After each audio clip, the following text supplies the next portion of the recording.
오늘은 리안리 V3000 플러스를 가져왔습니다. 높이 674, 너비 279, 깊이 678.5mm로 주로 사용되는 미들타워 케이스보다 200mm 이상 더 큽니다. 아주 거대하죠. 완벽한 빅타워 규격의 거대 케이스로 스탠다드 모드, 로테이티드 모드, 듀얼 시스템 모드 등 총 3가지 모드로 사용할 수 있습니다. 외부는 알루미늄과 강화유리로 되어 있는데요. 다소 투박해 보이기도 하지만 기능성에 목적을 두고 한 디자인이기 때문에 매우 단단하고 견고해 보이기까지 합니다. 좌, 우, 양쪽 강화유리를 제외한 모든 알루미늄 패널에는 공기순환을 위해 메쉬 구조의 에어홀이 충분하게 적용되어 쿨링에 상당히 신경 쓴 모습입니다. 전면부 패널을 보면 가운데 한 줄의 ARGB 라이트가 눈에 띄는데요. 전체 시스템의 RGB 조명 효과와 동기화해서 사용할 수 있으며 전면부 하단에는 프로젝트 조명 타입의 리안리 로고가 바닥면에 투영되도록 설계되어 디자인의 활용 점정을 찍어줍니다. I/O 포트는 전면부 상단에 위치해 있는데 2개의 시스템이 들어가는 케이스답게 시스템 1과 시스템 2로 나누어져 있습니다. 맨 좌측부터 위, 아래 순서대로 라이트 모드 버튼, 라이트 컬러 버튼, USB 3.0 포트 2개, USB 타입C,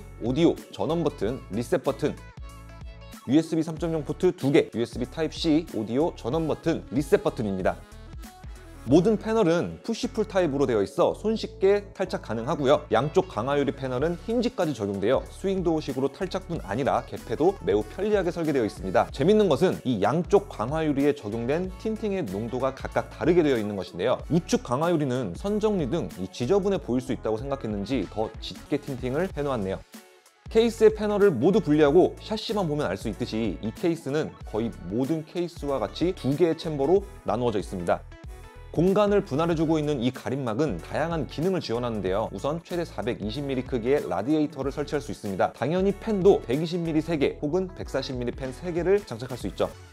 또한 커스텀 순행 빌드 시 펌프를 고정하기 위한 펌프 브라켓을 장착할 수 있으며 더 긴 펌프 장착을 위해 일정 부분을 분리할 수도 있습니다.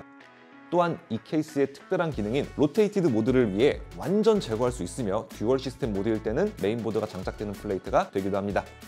스토리지는 총 16개를 장착할 수 있는데요. 하단 메인 챔버에 있는 드라이브 케이지에 8개의 하드 혹은 SSD를, 메인보드 우측면에 있는 SSD 플레이트에 4개, 마더보드 뒷부분 선정리 공간에 있는 툴리스 SSD 트레이에 4개를 각각 장착할 수 있습니다. 툴리스 SSD 트레이 옆으로는 5개의 작은 벨크로 스트랩과 2개의 대형 벨크로 스트랩이 있어 편리하고 아주 깔끔하게 케이블을 정리할 수 있습니다. V3000 플러스가 지원하는 3가지 모드에 대해 설명을 해드리자면 스탠다드 모드는 말 그대로 기본형, 표준 상태를 말하며 480mm 라디에이터 3개와 420mm 라디에이터 1개를 동시에 장착할 수 있을 정도로 확장성이 매우 좋고 이 내부 공간이 넓어 커스텀 워터쿨링 서버 등 하이엔드급 서버를 구축하는 데 매우 적합하며 로테이티드 모드는 메인보드 플레이트를 90도 회전시켜 그래픽카드가 메인보드 하단 쪽이 아닌 우측면에 노출되는 유니크한 PC 빌드를 할 수 있는 모드고요. 전면부에서 흡기되는 외부의 찬 공기를 그래픽카드로 직격할 수 있어 RTX 4090처럼 발열이 높은 그래픽카드 쿨링에 매우 효과적입니다. 로테이티드 모드를 하기 위해서는 별도로 판매 중인 버티컬 GPU PCI 4.0 라이저 케이블을 별도로 구매해야 합니다. 자, 마지막 듀얼 시스템 모드는 이름처럼 2개의 PC를 1개의 케이스 안에 빌드할 수 있는 모드입니다. 하지만 시스템 2를 위해 역시 라이저 케이블은 별도로 구매해야 한다는 거 알아주세요. 이 케이스가 생소한 분들이 대부분이겠지만 사실 2017년에 V3000이라는 이름으로 이미 출시가 되었던 케이스고요. 기존보다 크기를 키우고 설계도 변경해 완전 새로운 케이스로 탈바꿈되어 출시한 것이죠. 사실 저도 잊고 있었는데요. 리안리에 원래 빅타워 규격의 케이스가 있었다는 것에 대해서 한 번 더 놀랐습니다. 자, 이 거대한 케이스는 경쟁사인 커세어의 옵시디언 1000D를 떠오르게 합니다만 다행히도 1000D보다는 크기가 작고요. 3개의 480mm 라디와 420mm 라디 1개가 동시에 장착되는 만큼 1000D 못지않은 강력한 쿨링 설계가 가능해 다수의 그래픽카드와 라디에이터, 팬이 장착되어야 하는 워터쿨링 서버용으로 사용할 수 있어 1000D의 대안으로 충분한 케이스입니다. 워터쿨링 서버 빌드 시 케이스의 선택지가 많지 않았던 PC 빌더들에게 상당히 반가운 빅타워 케이스입니다. 다만 이 부분은 확실하게 인지하셔야 하는데요. 전면부에 480mm 라디에이터를 장착하기 위해서는 하단에 있는 하드베이를 반드시 제거해야 하며 60T 규격의 480mm 라디를 전면에 장착할 경우에는 하단부 480mm 라디 장착 시 간섭이 있어 장착이 불가하므로 되도록이면 전면부에는 45T 이하의 480mm 라디를 사용할 것을 추천합니다. 시스템 팬은 120mm 기준 총 16개를 장착할 수 있는데요. 전면, 상단, 하단 4개씩 파워 챔버 위에 3개, 후면 1개를 장착할 수 있으며 140mm 팬으로 구성 시 총 13개를 장착할 수 있습니다. 좀 괜찮은 팬으로 풀팬 구성 시 가격 장난 아니겠네요. 워낙에 확장성이나 내부 공간이 충분한 케이스이기 때문에 하드웨어 지원 규격 이런 건 설명드리기가 조금 민망하기까지 한데요. 그래도 리뷰니까 모두 설명해 보겠습니다. CPU 쿨러는 최대 198mm까지 장착 가능합니다. 출시된 모든 공랭식 쿨러를 지원하는 거죠. 메인보드도 역시 MITX부터 EEB까지 거의 모든 메인보드 규격을 장착할 수 있고요. 다만 그래픽카드는 스탠다드 모드에서 589mm까지 지원되어 장착 불가한 제품이 없는데요. 로테이티드 모드로 빌드 시에는 358mm까지만 장착이 가능하니 이 점 기억해주세요.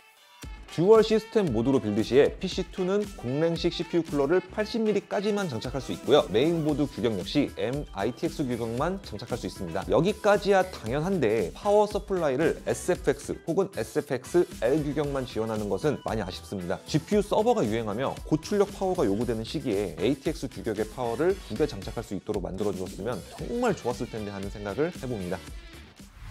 해당 견적은 RTX 4090 2개로 병렬 연산을 하는 딥러닝용 커스텀 워터쿨링 GPU 서버로 모 대학교 연구실에 실제 납품되는 시스템입니다. GPU 서버는 발열이 높아 4개 이상을 사용하기 위해서는 커스텀 순행을 하는 게 좋은데 커스텀 순행이 공랭식과 달리 밀도가 높은 냉각수로 쿨링해 공랭식보다 더 쿨링 성능이 높지만 실제로는 공랭식과 마찬가지로 열을 흡수한 냉각수의 쿨링을 담당하는 것이 라디에이터와 팬이기 때문에 얼마나 많은 라디와 팬이 쿨링에 사용되는지 여부가 매우 중요합니다. 해당 시스템은 열 설계상 2개의 480mm 라디만 사용했지만 오늘 포스팅해드린 V3000 플러스의 경우 480mm 라디 하나와 420mm 라디 하나를 더 추가할 수 있는 여유가 있기 때문에 RTX 4090을 2개 더 장착한다 해도 전혀 문제가 없을 것입니다. 커스텀 워터쿨링의 끝판왕이라 불리는 외장형 라디에이터 시스템이 120mm 9열, 그러니까 1080mm 라디라 생각했을 때 V3000 플러스는 맥시멈 120mm 15열, 그러니까 1800mm 라디에이터니까 정말 엄청난 쿨링 퍼포먼스를 지니고 있는 셈이죠.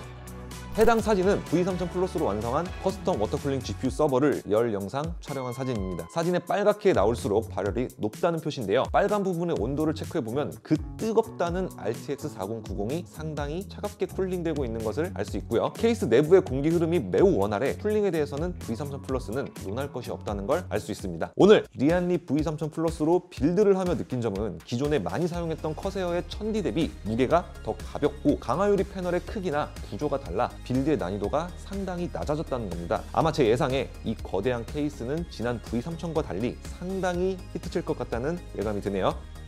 오늘 리안리의 빅타워 케이스 V3000 플러스를 리뷰해드렸는데요. 여러분들의 케이스 선택에 많은 도움이 되었으면 하는 바람입니다. 추가로 궁금하신 점이 있으시다면 댓글이나 상세 정보에 있는 연락처로 문의해주세요. 감사합니다.